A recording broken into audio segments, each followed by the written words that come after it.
Hi, I'm Ellie with Sawdust and Stitches, and I am so glad you are joining me today. Today is our launch for our 12 days of Christmas, so we will do a video every day for the next 12 days or 11 days, starting today being the 12th. Anyway, tonight we are going to sew a pattern. It's called crisscross cards. Say that 3 times fast. I love the pattern. It is by Jenny C. Artes. And thank you so much for allowing me to use your pattern. It is a fabulous pattern, very well written, easy to follow, and it is a very quick sew. So thank you for joining me. I also, if you wouldn't mind to like and subscribe, that always helps me to be able to create more content. And let's get sewing. All right, so we are going over the pieces for the crisscross cards wallet. It's very simple. There are only a few pieces and it comes together super fast. So the first piece, this is piece A. It's the main body, full body exterior. She also does include a piece for interfacing for the fleece. So this piece also has fusible fleece as well as woven interfacing. Then we have piece B, which is the body lining. Also woven interfacing on that as well. And then piece C, we have our 4 pockets. And she does include a pattern piece for the interfacing on that so that you keep it out of the lining. So that's very nice. And then we have piece D, which is the lining flap, and it is also lined with woven interfacing. I'm using Profuse from Waywack for my interfacing, and fusible fleece I got at Joann's years ago. So, all right, first step we're going to do is we are going to take our pockets, so our 4 squares, and we are going to take those pockets and we are going to iron them into a triangle, matching all the corners. Grab my iron. All right, just press those down. And we're going to do all 4 of them.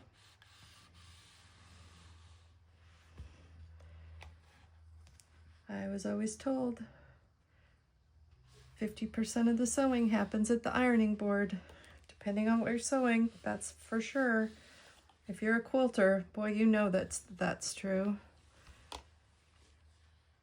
Any sewing, though, it's important to get those folds even and creased. Even in bag making with vinyl, we try and roller them or iron them if we can. So it's important. Quilt cotton stringy. I have lots of strings. All right. And my cotton is just from my stash. You can actually do this, I believe, with like a fat quarter or 2. It's that small. All right, so we have our pockets all folded. We are gonna take our lining piece B and we're gonna lay it right side up with short edges on the top and bottom and long edges on the side. And we are gonna take each one of these lining pieces or pockets and we're going to match them up on the corners. So we're going to mirror what we do on the top and the bottom. On the bottom, the right is overlapping. Actually, let's do it that way. On the bottom, the left is overlapping the right. And on the top, the right is going to be overlapping the left. Just gives it a little bit of a finished look. It really doesn't matter if you do it, make a mistake, whatever, do it the other way. It's fine. But it just gives it that finished look. And my clips. Grab my clips, clip these down, keeping all the edges lined up evenly as best as I can. Sometimes it's really difficult working on a camera, trying to get things even. Clipping all the pieces and edges together. What would we do without clips? These are just these are just hair clips I got either off Amazon or Walmart. Makes it pretty easy. I like the longer clips. Sometimes they seem like they come off easy for me. All right. And let's fix this because I don't like the way that looks. I want it even. There we go. That's better. All right. Some of these steps take longer than actually putting the bag together. All right, so we've got them all clipped down, and we are going to take it to the sewing machine, and we are going to sew around it at the seam allowance specified in the pattern. All right, so we're at the machine, and we're going to go ahead and baste around that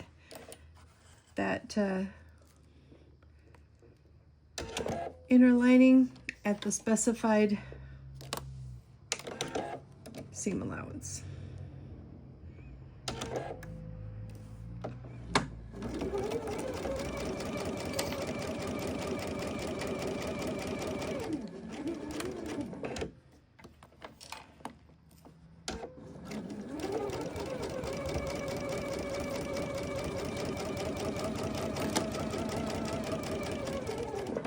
Anytime you pivot on a corner, you want to lift up your foot. Mine automatically does, but don't forget to do that. And if you're kind of new to sewing, don't forget to do that. Just keep going all the way around, securing those pockets down. This is fun. This is just a fun little pattern. It's great for gift cards, for business cards. Just really super quick for if you do shows or bazaars. Just really fun.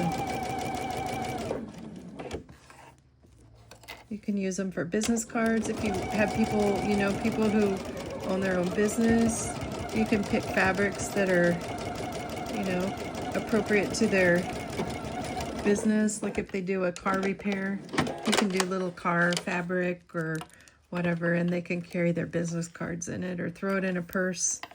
All right, so there we have those secured. Back you out a little bit.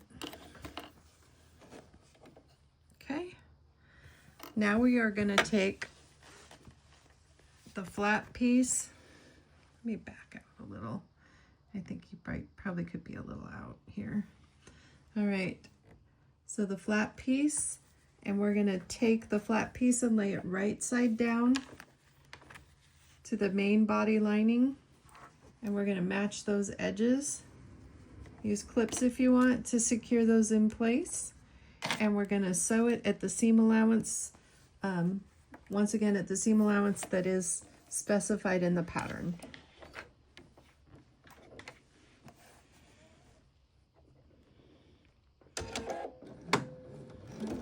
Backstitch and at the beginning and the end, because it will need to be secured down. Just keeps that project nice and secure and tight. All right, perfect. We got that done, and we are going to fold that out. I am just going to finger press that. We could take it to the iron, but I just don't think you need to. Perfect. All right. And now we are going to take our outer flap, or our outer lining, and we are going to lay it right sides together. This should just about match. It could be a little bit off depending on your seam allowances, but it should match pretty close.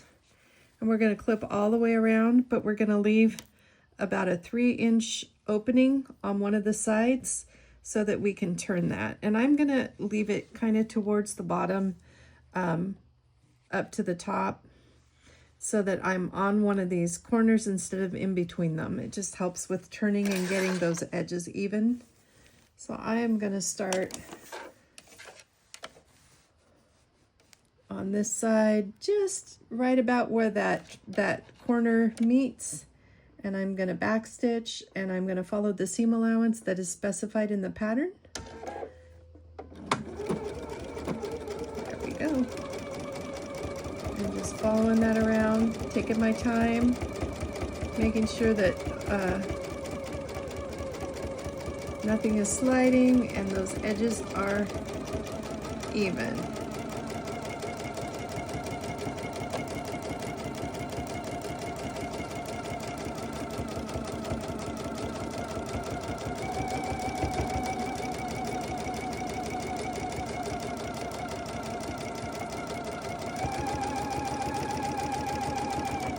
Once again, when I get to the corner, gonna pivot.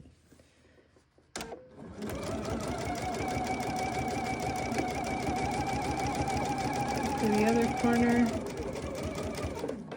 pivot, and I'm just going to go a couple stitches up and down and backstitch. Hopefully I left enough of a turning spot. We will find out. It can be difficult to... All right, so it's all turned, or I mean it's all sewn all the way around, and we're going to turn it right side out. Just be patient with the process. It can take a bit. Just keep moving that through. Make sure you leave a big enough hole. I've done this and not left a big enough hole and ended up having to cut threads to give myself more of a turning hole. So, all right, there it comes. And I'm going to take my handy dandy little chopstick and just push those corners out. I think some of the spiddly stuff takes longer to make the bag than, or to make the little wallet than if you were just sewing it. All right, make sure this little corner comes out, and we'll get the rest of that when we turn, or when we sew it together. Almost there. It's a coming.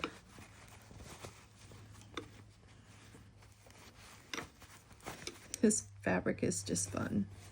It just kind of reminds me of parties, which is kind of what I was thinking, like a birthday gift card to put in there. And I know my little grandkids would probably love to have the little wallet, so it's just kind of something that you can use even after you use the gift card. All right, so there it is all turned out. We need to now press this and then install the button. So let's go back to the pressing mat.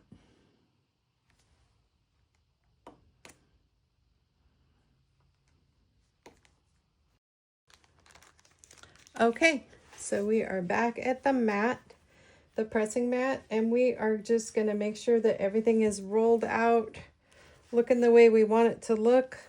We're not going to worry so much about that opening right now, but we're going to just press it down. Get that pressed, the edges pressed, and then we're going to install the snap.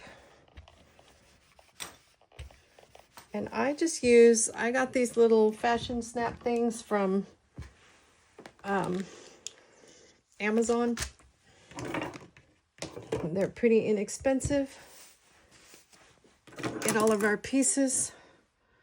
And the pattern does have markings specifically on it of where to attach the snap.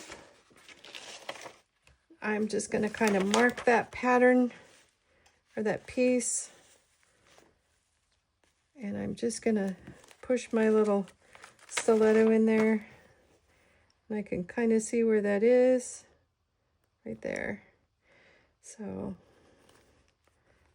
and I don't want to go through both layers. I just want to go through the exterior layer. So we're gonna use the opening that we have, and then I'm gonna, let's see, I think I'm gonna use maybe a green. I think the green would be fun. So for the snaps, you need a male piece and a pointy cap, and a female piece and a pointy cap. So one of the ones that kind of pokes out and one of the ones that dips in, and a piece for each of them. And for that one we just poked, we're going to put the female or the flatter one. So we're going to, where that hole is, and just like everything else, it can be a little finicky, but we're just going to take that snap where that hole is, and we're going to poke that pokey piece right through it, just like that. And then we're going to take the female end, we're going to push it on, and it should stay. Then we have the little clamp, and we're going to slide the clamp inside that hole over to where the snap is, and you can feel it sit in the cup on the bottom, and the top lines up, and we're just going to squeeze it. All right, so that piece of the snap is installed. So now what we're going to do is we're going to close up the outside. So we're going to pull those edges, just put our fingers in the seam and pull them. And I'm going to iron that down without ironing my fingers. And then I'm going to clip that down to hold it so I don't lose that seam. So just a couple of clips to kind of hold it in place. Make sure it's the way you want it. Its edges are even. And we're just going to put a couple of clips there to hold it, making sure that we don't see those basting stitches from earlier, but if we do, we can always take them out. That's okay, we're never committed to those stitches, at least not on cotton. All right, so we've got that secured, and I'm going to take it to the machine, and I'm going to top stitch all the way around the edge of the wallet. We are just about done. All right, so we are back at the machine, and we're going to top stitch around the edge of the crisscross card wallet, keeping that edge as even as possible. I am going to start down here by where my opening is, so I don't have to fight that the whole time, and I'm just going to keep that seam closed. Just going to go around the edge of it. Now I am using contrasting fabric or contrasting thread so you can see it. Normally I probably would match it a little bit. Then it's not quite so obvious, but it does give you a different kind of look. There's nothing wrong with having contrasting threads. I'm just keeping that top stitch as even as I can, taking my time around the corners. Moving things out of the way as I go. All right, almost there. There we go. There are a few seams in there that are a little bit thicker, so just be aware you may need to use a hump jumper depending on your machine's ability to handle those corners or those extra thick pieces. That's why she has kept all of the interfacing out of the seam allowance, because it does get pretty thick. She did a wonderful job writing this pattern. All right, we'll cut our threads.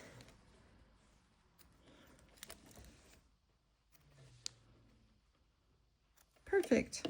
And there's our wallet, and we have our snap on the outside, so we're gonna threads. We're going to put our other snap piece on, and it will be all done. All right, so we did our top stitching all around the edge, and we are ready to install our second snap, or the other half of our snap, and then we are done. So there are markings in the pattern that she gives you to mark on the exterior where that's going to be, but I'm just going to cheat a little bit, and it's going to go right about there. With this one, it goes through all the layers, So I'm going to take my stylist and I'm just going to poke a hole through right where that mark is. And it can take a bit because you're going through fleece and everything else. And then I'm going to, on the inside, the outside, sorry, had to think. On the outside, I am going to just push that cap for the snap all the way through until I see it pop out. And then I'm going to put the male end or the other end. If you happen to get them switched, there is no rule. It's just the way I prefer. Just push that on. Then I'm going to take my little pressing tools and this little cup. Once again, I'm going to slide that, whoops, that top didn't want to stay on, did it? When you're dealing with thicker fabric, sometimes you have to really push, or sometimes you just hold it there while you press it in. And it's running away. All right, let's open that up all the way. Gonna slide that in, keeping that back piece in the little cup, and I'm gonna just squeeze that down. Squeeze it hard, and it's installed. So there you have it. Your little crisscross wallet. And you can take a business card, a gift card, anything, and they just slide in and they hold because the fabric holds it and it snaps shut. It's a beautiful gift for people. I hope you enjoyed that tutorial as much as I did making it. These are addictive. I have made many. There's several different ones that I have done. And then this is the one that we made tonight with the cards in it. Just a wonderful little gift. Great little hostess gift. You want to give somebody a gift card, it's got something they can use afterwards.